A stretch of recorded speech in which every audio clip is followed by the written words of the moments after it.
ایک حدیث کہہ رہی ہے قبر میں ایک سوال ہوگا، اور ایک حدیث کہہ رہی ہے قبر میں 3 سوال ہوں گے۔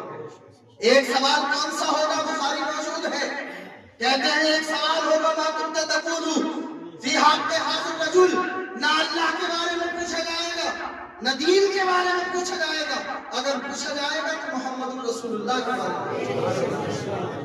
اب یہاں سنیوں کو ایک بات بھی سمجھا دوں، حدیث دونوں صحیح ہیں، عمل کس پہ کریں؟ عمل دونوں پہ کریں گے، عمل دونوں پہ کریں گے۔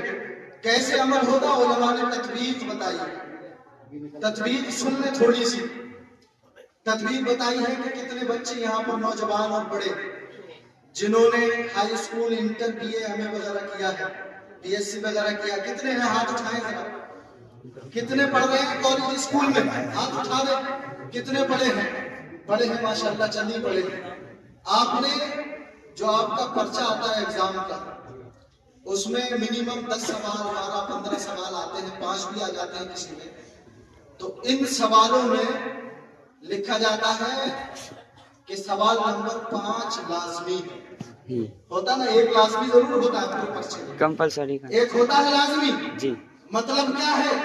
ایک سوال لازمی ہونے کا مطلب، اس کا مطلب یہ ہے اگر مثال کے طور پہ 5 سوال کے جواب دینا ہے اور پرچہ 100 نمبر کا ہے اور 5واں سوال لازمی ہے، تو مطلب یہ ہے اگر 1 سے لے کے 4 تک جواب دینے میں کمی آ گئی اور 5ویں سوال جو لازمی تھا اس کا جواب آپ نے پرفیکٹ دے دیا تو آپ کو بورڈ کی طرف سے پاس کر دیا جائے گا۔ جی بے شک، یہی مطلب ہے۔ جی۔ لیکن اگر آپ نے 4 سوال کے جواب صحیح دیے اور 1 کا جواب آپ نے نہیں دیا، آپ فیل ہو جاؤ، بے شک، لکھنؤ تک چلے جاؤ گے، پاس نہیں ملے گا۔